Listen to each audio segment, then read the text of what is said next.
this one's kind of back to that sort of aggression, anger that put the band on the map. I personally think that this record is the most complete Disturbed to date. It's a good place to be. It feels good. This record feels good. That's right, kids. Day one, and boy, did I miss being on camera every second of the day. I can't wait. Going back to work. Number 4. Here we go. I don't even know where my bases are. Hopefully they made it. Otherwise, I'm gonna hum my parts. That's right. That's how we do in the land of Disturbed. Mike, Riker, now. Fuck. Want to be able to pay for that phone bill? You gotta make a record. As soon as we got off the road, Music as a Weapon 3 took a short little break, maybe a month or two, and then Danny and Mike went right to it. We're always tossing around riffs and beats, but it isn't really until we get home and we are able to clear our minds, decompress for a little bit, and then hit it, especially Danny and I, and just start throwing the riffs and the beats out, that the music starts to finally come to life. The writing process is pretty much the same since the beginning, the start of this band. It's always been riffs, something musically that I'll come up with. Danny will always have a million riff ideas. If I'm on my own, I'll just write a few riffs here and there, and I'll record them and I'll put them off to the side and know that we at least have a starting point when we come off the road and it's time to really hit it. He may not go back to it among his other 200 riff ideas for another month, year, whatever. We're on the road, we're touring, and then when we're home, we're writing and recording. It's like we're very mode orientated, but we're always thinking about everything else that's going on. Even when we take time off, that just means that I don't necessarily have drumsticks in my hand that day, but I'm always thinking about parts and beats, and I know Danny's always playing the guitar.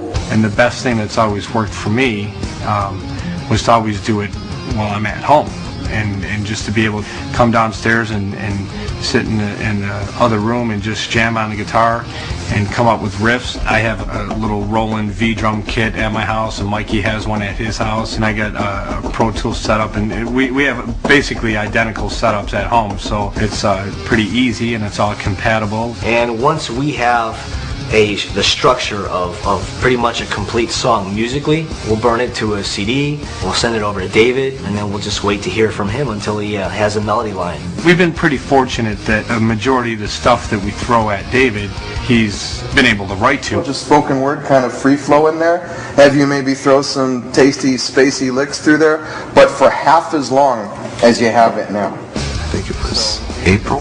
I got the first bunch of material from Danny. First I put it in the car, and I only let myself listen to like the first 30 seconds of it, just to kind of feel the riffage, to see if it was like, you know, what I'm used to. And I'm like, okay, it's fine. I didn't want to Jones on it too much in the car, because I kind of get crazy about the music when I first get it. I'm not following the rhythm of the guitar hits the same way I was before. It's more distinct. I want to show you. Let's go. Okay. Just spent about like 16, 20 hours that first day just obsessing over the first 3 songs. Hours. We want to make sure it's going to inspire David, because melodically and vocally, all depends on what the music does to him when he hears it. I know the first song that was written musically was The Night, and as soon as he heard that, he had something relatively quick. It was at the end of that 3rd day that I finished The Night. So this is the first song that was written musically for this album, for Indestructible. I remember calling Danny, I'm like, dude, this is amazing. This shit is good, really good. I remember David calling me up on the phone and just freaking out on how it triggered something right away for him. Yeah, I like it. I like it a lot. I think that's exactly the direction we want to go. That was one of the songs that started his flow of lyric writing, and he originally wanted to call the record The Night. I know I was originally thinking The Night, but that was obviously before the title came through of number 3. Lyrically, it's just kind of meant to portray the night almost as like a living entity that sets you free. You're enveloped by it and masked by it.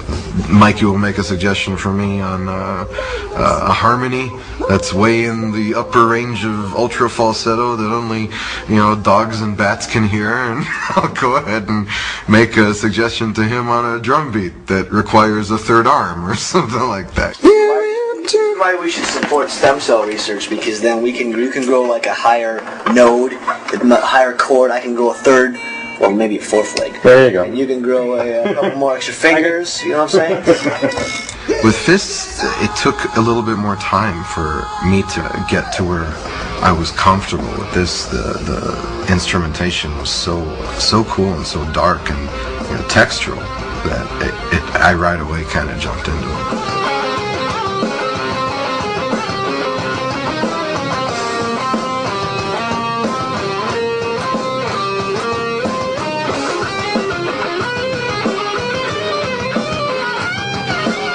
And there's been actually a lot of times on the road where we may have maybe not a full song, but there's a drum beat or there's maybe a riff of some kind.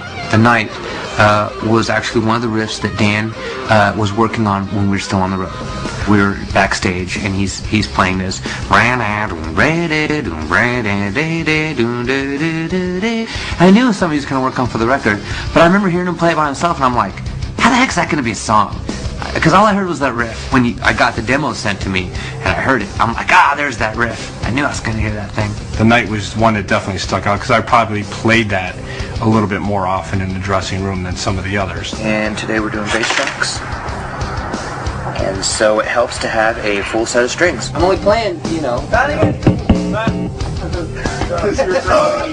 When I sent him the material to throw down some bass to, I knew that he would recognize that riff.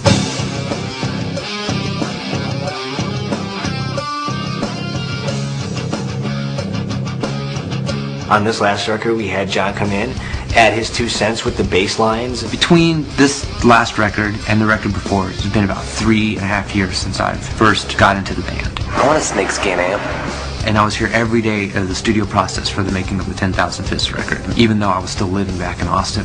This album cycle was different. I'm going home on maternity leave. My wife was pregnant at home, so I had to be home more with her. Tell me about Mikey. Go be a daddy. Yeah, I will, buddy. We tried to give John time to be home back in Texas with his wife while she was pregnant. Danny gave me some fatherly advice. He said, take a nap on the plane because that's the last sleep that you're ever going to get.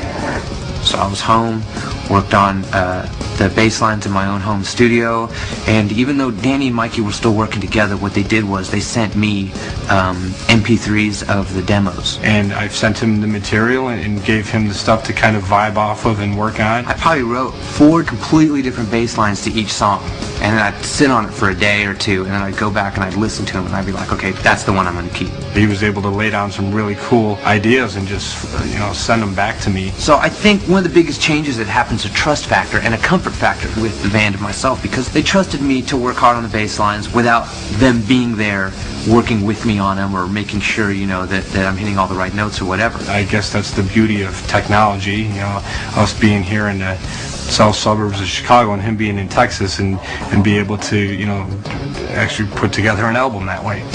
Ladies and gentlemen, I'd like to introduce you, Papa John. Well, first of all, what'd you do a couple days ago? Cut my baby's cord. What are you going to do today? I'm a custom bass tracks. That's right, yeah! You got keys? What's up, Danny? Hey, what's up? Congrats, man. Thank you. Has his baby delivered just over 24 hours ago. What does he do? He flies in, here to track bass. We're gonna try and catch up to where these guys are at now. Yeah. That'd be cool.